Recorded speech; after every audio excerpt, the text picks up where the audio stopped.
మూడవ అధ్యాయం. నా ప్రాణమా యెహోవాను సన్నిధించుము, నా అంతరంగము ఉన్న సమస్తమా ఆయన పరిశుద్ధ నామమును సన్నిధించుము. ఆయన పరిశుద్ధ నామమును సన్నిధించుము. నా ప్రాణమా యెహోవాను సన్నిధించుము. ఆయన చేసిన ఉపకారంలో దేనిని మరవకుము. ఆయన నీ దోషములన్నిటినీ క్షమించువాడు, నీ సంకటములన్నిటినీ కుదుర్చువాడు. సమాధిలో నుండి నీ ప్రాణమును విమోచించుతున్నాడు. కరుణా కటాక్షములను నీకు కిరీటముగా ఉంచుతున్నాడు. పక్షిరాజు యవనం వలె నీ యవనము క్రొత్తదగుచున్నట్లు మేలుగా నీ హృదయం తృప్తిపరచుచున్నాడు. యెహోవా నీతి క్రియలను జరిగించుచును, బాధింపబడి వారందరికీ న్యాయము తీర్చును. ఆయన మోషేకు తన మార్గము తెలియజేసెను, ఇశ్రాయేలు వంశస్థులకు తన క్రియలను కనుపర్చెను.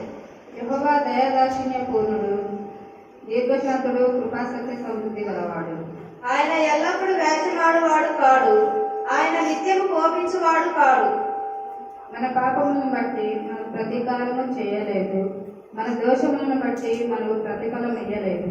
భూమి కంటే ఆకాశం ఎంత ఉన్నతంగా ఉన్నదో ఆయన యందు భయభక్తులు గల వారి ఎడల ఆయన కృప అంత అధికముగా ఉన్నది. పడమటికి తూర్పు ఎంత దూరమో ఆయన మన అతిక్రమణను మనకు అంత దూరము వచ్చి ఉన్నాడు. తండ్రి తన కుమారుల ఎడల జాలిపడినట్లు యెహోవా తన యందు భయభక్తులు గల వారి ఎడల జాలిపడును. మనము నిర్మింపబడిన రీతి ఆయనకు తెలిసే ఉన్నది. మనము మంటివారమని ఆయన జ్ఞాపకం చేసుకుంటున్నాడు. నరుని ఆయువు గడ్డివలెనున్నది, అడవి పువ్వు పూయినట్లు వాడు పూయెను. దాని మీద గాలి వీచగా అది లేకపోవును, ఆ మీదట దాని చోటు దాని ఎరుగదు. ఆయన నిబంధన గైకొనుచు ఆయన కట్టడలను అనుసరించి నడుచుకుని వారి మీద, యెహోవా యందు భయభక్తులు గల వారి మీద ఆయన కృప యుగయుగములో నిలుచును. ఆయన నీతి వారికి పిల్ల పిల్ల తరమున నిలుచును.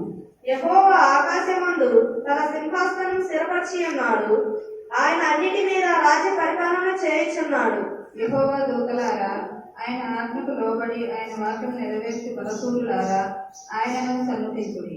యెహోవా సైన్యములారా, ఆయన చిత్తము నెరవేర్చు ఆయన పరిచారకులారా, మీరందరూ ఆయనను సన్నిధించుడి.